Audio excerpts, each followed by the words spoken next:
When life throws you a curveball, how are you going to handle adversity? Welcome to the Fearless Mindset Podcast, where you're about to go on a journey as I interview security, business, and entertainment leaders on what it takes to stay fearless. I'm your host, Mark Ludlow, and enjoy today's episode. Welcome to the Fearless Mindset Podcast. This is Mark Ludlow coming to you from Southern Oregon. I'm not in my studio today, and I had to catch up with my buddy Ric, who travels around the globe. How you doing, Ric?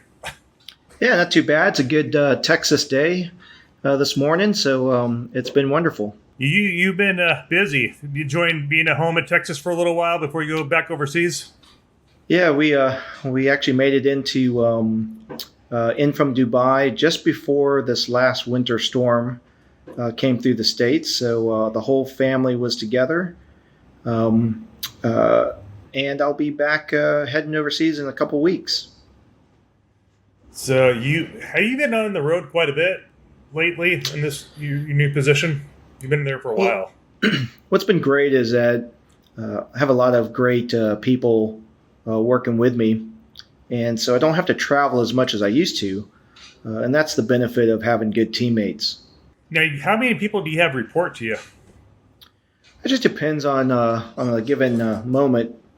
In the company previously, where I was the chief security officer, we had over 27 countries that we broke down into regions that reported into a global office. Nice. That's pretty amazing, because you have an amazing, interesting career journey, because you started as law enforcement, and then you became one of the top leaders of Blackwater. And then, is that accurate? So, funny enough, it's so after I left the Marine Corps, I was lucky. I walked straight onto a corporate security job with an old company called Vance International. Vance, yep. And so at the time, Vance International, still led by Chuck Vance back then, was the trendsetter in global protection, executive protection of foreign dignitaries in the U.S. And so I was lucky to leave the Marine Corps already into a job where I was mentored by former directors and assistant directors of the Secret Service. Then, about 7 years later, that's when I decided, in the corporate security business, you have operations guys that come from the military, operations guys that come from law enforcement. And back then, and you know this, Mark, that there wasn't much of a crossover back then. Not like what you see today where guys have education backgrounds, military and law enforcement. So I felt it was time for me to go into law enforcement, and that's what I did in about 2001. So I did it backwards. I went from the military to corporate security, about 7 years, 8 years, and then law enforcement, and then transitioned from law enforcement back to private security. It was an interesting route, to say the least. Not the norm. Well, when you're a 30-something-year-old rookie at a police department where you taught I used to teach counterterrorism and tactics as a private security person to the law enforcement, and then all of a sudden I was a rookie in law enforcement academy. So it was actually quite fun. Wow, what a trip. Never a dull moment. Wow. I'm just trying to wrap my head around that whole idea. Well, one of the things that you and I talked about that helped me along the way in both those situations was the mentorship that I got as a young Marine transitioning into the corporate security world. And then as an older person transitioning into law enforcement, I was lucky because I had older police sergeants and older captains that had been around the block, so they weren't really threatened by an older guy new into the system, and they were using my experience and my maturity to ensure they were creating a better team as well. So I'll tell you, I've been very lucky with leaders and mentors to kind of point me in the right direction. I didn't always listen, but at least they were there to tell me what to do. Isn't that kind of in the Marine DNA? We're a little hard-headed and we don't take advice too well. I agree with you, and I think also too that as you all know, the Marine Corps attitude is, this is just the way it is, and you just get on with it. Not until I got into the recon teams, and then later with the embassy program, that I learned to and was even allowed to show more suggestive recommendations and initiative. And I'll be honest with you that when I was a volunteer for the Marine Embassy program, I hated every minute of it until I realized, that's what kind of changed my life. Interesting. Why is that? Well, because you're taught to look, that you were going to be much like the recon teams. You're 1 out of 6 or you're 1 out of 8, and you're going to have to do things you weren't necessarily not prepared but taught to do, and learn how to achieve things in a small unit setting. And some of those settings are, you're the only U.S. Marines or U.S. military in that country. And sure, you have the State Department or the embassy, but you're constantly looking at risk. You're constantly looking at threats. Whereas you know, in the good old Marine Corps, we thrive for those threats and we eliminate them as quickly as possible. Where in a diplomatic environment, you're learning how to identify those threats way before you even have to address it. And that's where you are today in corporate security, is you're constantly looking at threats ahead of time. So I wasn't as mature back then as I am now, I guess, but I learned through that, again, that good mentorship and leadership on teaching me how to use the values that were taught in the Marine Corps and even in the law enforcement jurisdictions I was in. So you say you're a recon, so that means you're special forces, right? No, so you got to remember, this is back in the late 80s, early 90s. The recon teams weren't actually part of SOCOM back then. They weren't. We were direct, usage of the Marine Corps. Not that there wasn't any crossover and good training together, but we didn't have that money that SF or the SEALs or some of the other groups had that they do today. That's a good point that you bring up. The funding was different. Now it's a totally different animal. And the mission was different as well. When did that change, Rick? When did that happen when they started getting that government money to become a special forces operation? So, I would give you the wrong date if I tried, but in the scheme of things, it wasn't so long ago. So if you think back in the General Gray days, that's not so far back. And even as we approach the latest Iraq conflict, MARSOC, and I guess they're called Marine Raiders now, didn't exist back then. Look, there were times in the Persian Gulf War where some of the recon teams were still wearing their green camis because they were coming out of conflicts in South America and specifically in the Philippines, going to the Gulf War. So it wasn't that long ago. Now here you are. You were pretty active with Blackwater for a while. What did that do for you, working under Eric Prince? And then, of course, I just had Ric Peregrino on the show for 2 hours, Sure. About an hour ago. What was that environment like? What did that prepare you for life in business and where you're at now? What was that foundation for you like? Yeah, sure. That's a great question.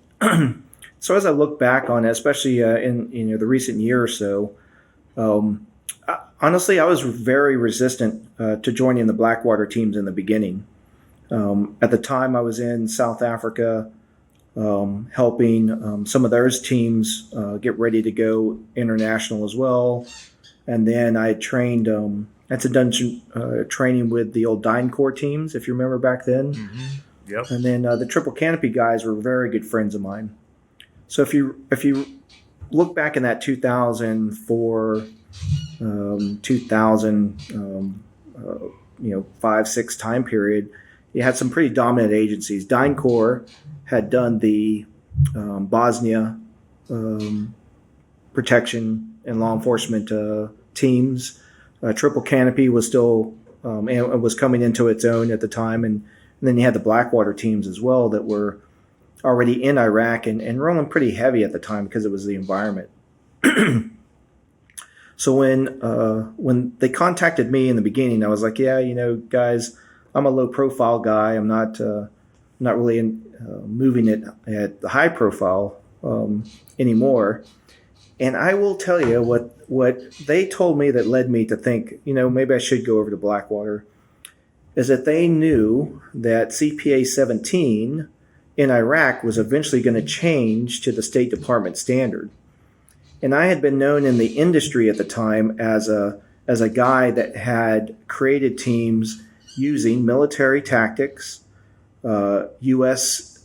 State Department processes and procedures, and also with a bit of a community policing law enforcement combination to it as well.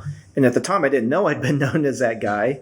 But that's how I was known to Blackwater, as a guy that kind of knew how to transition a group from straight military mentality tactics and help that group convert into a State Department way or a more law enforcement way.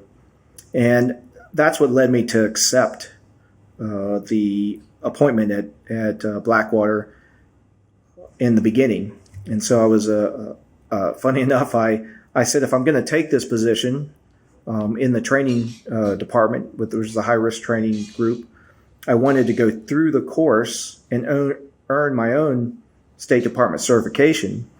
And so that's what I did. So I was able to kind of stay under the radar for the first 1 or 2 days. And then the guys that knew me from the past were like, hey, I think that's Ric Peregrino over there in class 21. I will tell you that served, and the reason I tell that story is that served as the mentality of the Blackwater teams back then, is that everybody started the same. Everything we did was for the team's sake, and this is important because you don't hear this quite often, and for the client's sake. So we initiated a program that taught the guys that the client was in a position that they needed to be in and had to do a job. Mm-hmm. So it wasn't, scary stories and things to stop the client from going where they needed to go. Mm-hmm. We taught our teams that the client is there and your job is to get them to be able to do their job safely. And I think, to go to your question, I think that was one of the key separators at that time of the level of teams that were being produced by the Blackwater high-risk protection teams. I mean, think about it. You had an opportunity to have a group of physically fit, highly trained subject matter experts that had access to a world-class training facility where they could practice their own TTPs, or tactics, techniques, and procedures before they went into the area of operation. Mm-hmm. I mean, that's for a private group, that was unheard of. And so the vetting process to get on those teams was very intense. And in country, the vetting continued because the teams became self-policing. Meaning if a guy wasn't doing his job, the team took matters into their own hands to help mentor that guy and to either do his job or he's out. And so back then, that was the shape of the Blackwater teams. And as you well know, it became very big, very quick. And so at one point we were training, I would say we were doing 3 classes of 36 guys a month. And so it was and you had the facility to do that. Those teams at the time, the executive teams, ensured that the standard was kept at a very high level, even though we're putting a lot of guys through. So I'll tell you, Mark, there's a lot of guys that hate that were dropped from those vetting processes that have bad things to say, but I will tell you there are a lot more guys that made it through the vetting process that said, hey, you know what, I'm glad the vetting process is there so that we don't have as much to worry about when we're in country or on an operation. Well, here's the thought. From your experience being a Marine and being recon before it was Special Forces, what would you equate the training at Blackwater to get that WIPS State Department Diplomatic Security stamp? Is it pretty similar to maybe Marine Corps boot camp, Army boot camp, maybe below Navy SEAL? What's your thoughts on that? So that's a good question. I mean,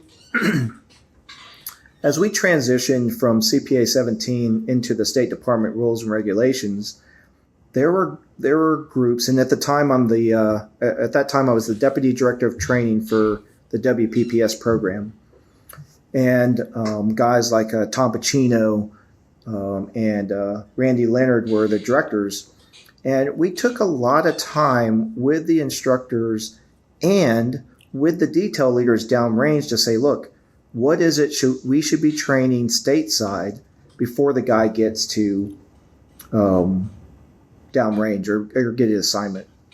And that played a very big part. There's no yelling and screaming. There's no trying to force people to meet the standard. Really, what the difference in some of the organizations you talked about versus the way we did training is we made the standard very clear to the candidates when they came in. They were generally pretty vetted before they got there. They got the book, paper, and discussion on what their standard was supposed to be, and we moved them right through the testing. If you didn't make the testing, generally you'd get 1 or 2 chances depending on what you failed, as long as it wasn't a safety violation, to make sure you understood the standard. If you didn't make it, you didn't make it. And look, we had the luxury at the time because there were thousands of people trying to get into these teams. And so to compare it, it's a bit difficult because we were dealing with, in the early days, we were dealing with men and women that had 6-7 years of military experience or 7-8 years of law enforcement experience. So we were dealing with a different type of individual that wanted to meet the standard and knew they could meet the standard. We did have those that came through vetting that just weren't prepared to meet the standard as well. However, the training was, if I had to compare it, I mean, the training was a bit more relaxed on purpose because you didn't need that, you didn't need those drill instructors standing around screaming and yelling because you're dealing with professional guys and gals that were already professionals. And as long as the standard was clear, they knew what they had to do. Plus, Mark, one of the things we took in the training program at that point, one of the things we took in consideration is we were looking for initiative as well, because the teams operating overseas really have their cells, and you need guys and gals on those teams to look for, again, better ways to do things. There's not just one way to do something. So we weren't looking to initiate a don't talk, just do what I said attitude. We're looking to develop leaders at every level, because you never know, a 6-man team, you never know who's going to be leading that day. And I think that was a much better way for the personnel that came through those teams at the time to do training. And look, sometimes as instructors, you learn as much from the people coming through training, if you're open to it, as you do when you're teaching. So to answer your question, the concept was a bit different for us because of the people and the professionals we were dealing with that were coming through the vetting process. Wow. Sounds like you're pretty successful at that.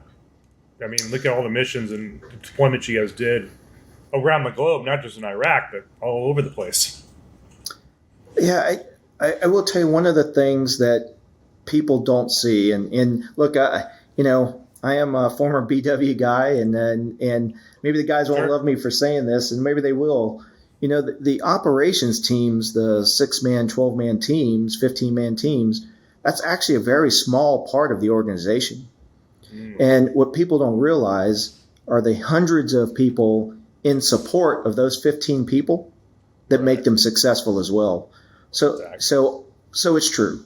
A PSD high risk protection agent has skills, but he's also supported by 5, 10, 15 logistics people to get him what he needs or her what she needs, who's supported by another 15, 20 people to ensure they have transportation where they need.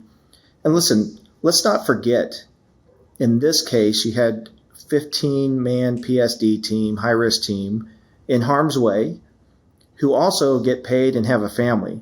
So to know that there was a structure in Moyoc that said, hey, if anything happens, we got you. We got your family. You're going to get paid every week. That helps the team concentrate on their mission. So everyone always loves talking about the operations guys, and Lord knows I'm one of them and I love them. But I always want to say, don't forget about the project manager assistant back in Moyoc that's making sure you get your paycheck every week, or the HR people that make sure you have all your paperwork in row so you have medical insurance, or the front desk people at Blackwater that answer the phone and go, hey, husband, wife of so and so, don't worry, we'll help you out. And because operators can't operate if they're worried about those, and it seems little at the time, right? But it's not really little. So there was a big complex from the guys operating that's supporting them underneath to ensure they can focus on the mission. What was the most gratifying thing about being with Blackwater? What was the positives of working behind the scenes from supporting the operators on the ground?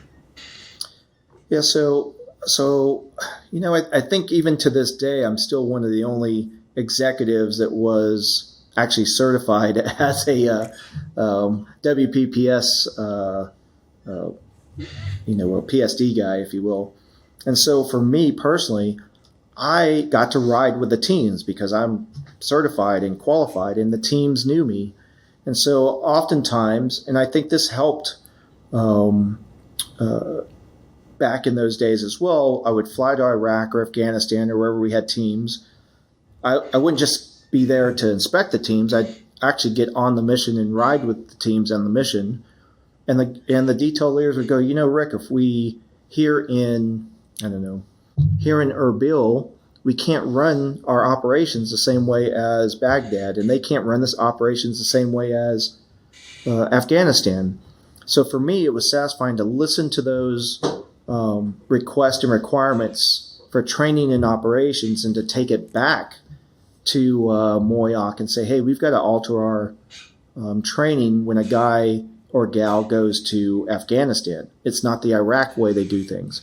Or when we started bringing in the low-profile teams, that brought a whole different standard of operations person. So for me to be able to be out with the teams, talk to the teams, and have the teams respect me as an operator as well, I think really helped develop not just the training side, not just the operation side, but also the client side.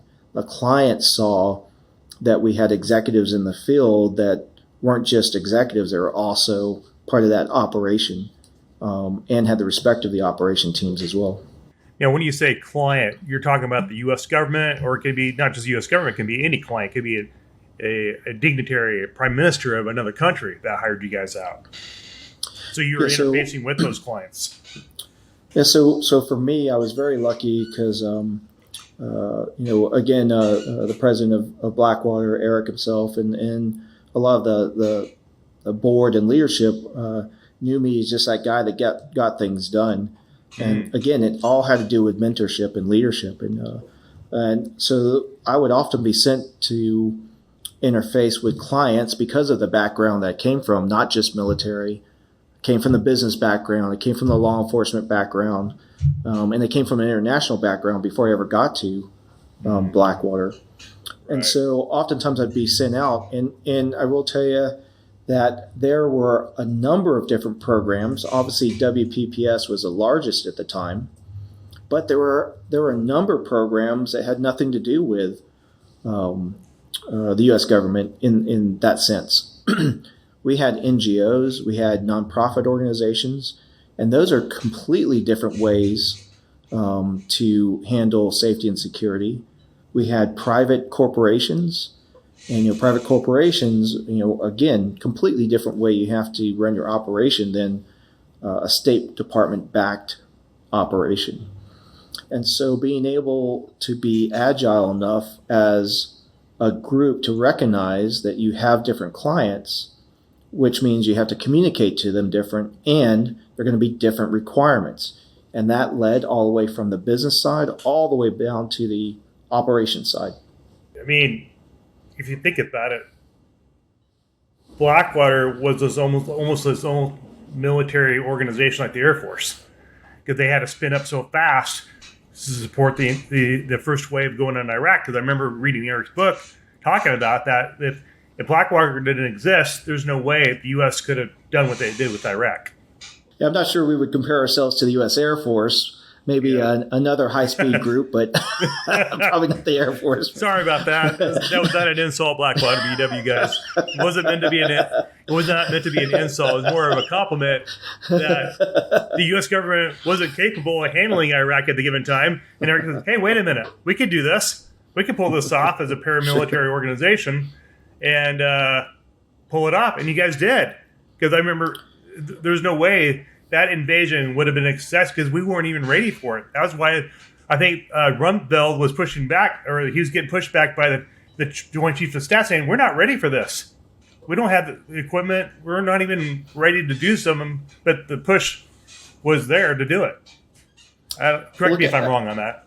Well, I think the advantage of those of the Blackwater group at that time, along with in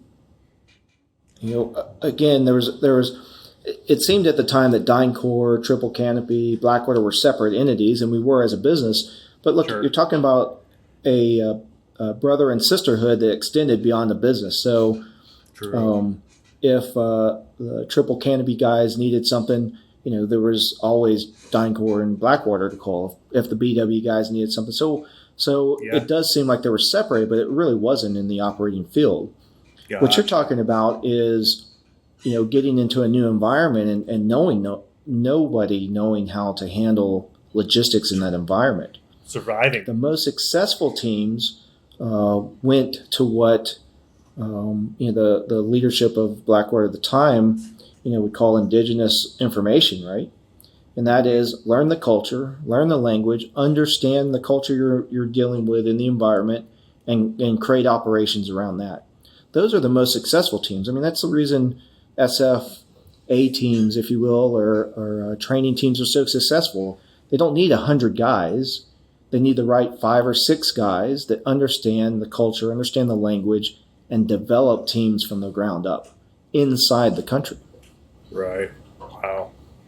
Fascinating. Fascinating. And I will tell you, one thing that's not talked about quite often by design, Blackwater protected some very, very large NGOs. And that's the mentality of the men and women that served on those Blackwater teams had to be much different, because those NGOs are doing an important mission, and they have to be in the public. They have to be in with the local people. And so you can't have a protection team trying to block them from speaking to the women's organization or the farmers or the school. You have to have an organization that's going to keep them secure, the NGOs secure, while they're doing their job with those groups. And we had very, very, very good teams that did that, very low profile, but kept the NGOs able to safely do their job.